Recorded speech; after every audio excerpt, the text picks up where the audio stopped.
Allez, salut à tous, aujourd'hui on se retrouve sur un véhicule Youngtimer, une Peugeot 306 S16 167 chevaux boîte 6.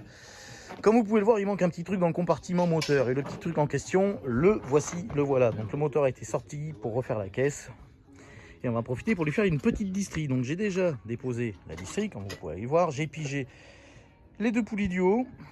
En bas, alors... bon, ça ne va pas se voir beaucoup, mais j'ai fait une marque de peinture là, et si vous regardez bien, il y a un tout petit trait. J'ai fait une marque sur la courroie, j'ai compté le nombre de dents entre les deux, une marque ici, une marque en bas.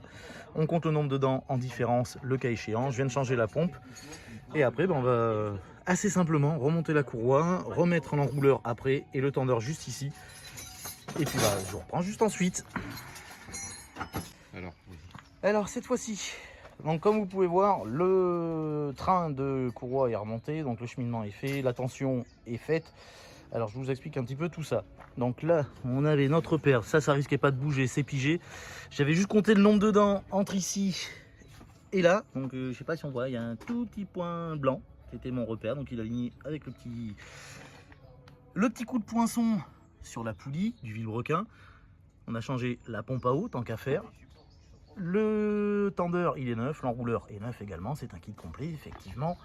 Donc pour la tension, donc on passe un carré là-dedans, on sens dans le sens, on tend dans le sens anti-horaire, parce que la courroie en tournant, si c'est dans le sens anti-horaire, elle va dans le sens où elle se tend toute seule. Si on le fait dans l'autre sens, et ben si lui il n'est pas assez serré, le simple fait que la courroie tourne fait desserrer le bazar, et je vous laisse imaginer la salade de soupape qui peut se passer alors.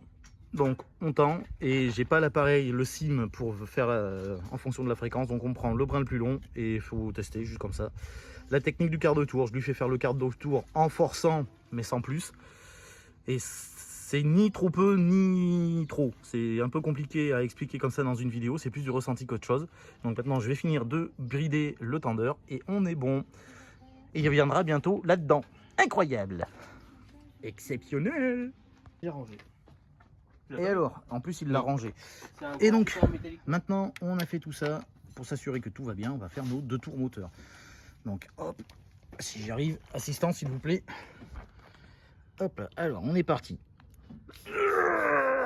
Un quart de tour. Un demi-tour. Hop. Un tour. Hop. Un tour et demi. Il a de la compression, Pépère. Hein. Ah. Allez. On va être bon pour les 2 tours. Il faudra juste que je recentre un peu la courroie en bas. Parce que j'aime pas trop le fait qu'elle déborde comme ça. Mais on sait au moins que le calage est impeccable. Regardez comme ça tourne incroyablement bien. Ah. Enculé. Allez, on est bon. Je sais pas combien j'en ai fait, j'ai dû en faire 4. On sait qu'on est bon. Voilà comment on fait pour piger et caler une distribution sur un moteur XU10 J4 RS de 306 S16 167 chevaux. Ça marche aussi pour les Xara VTS 167 chevaux, Xara Sport, C4 aussi, dernière génération. Non, ça doit être du W, je dis une bêtise. Mais le W n'étant jamais qu'une évolution de ce moteur-ci, c'est un bloc alu au lieu d'être un bloc fonte. Allez, des bisous.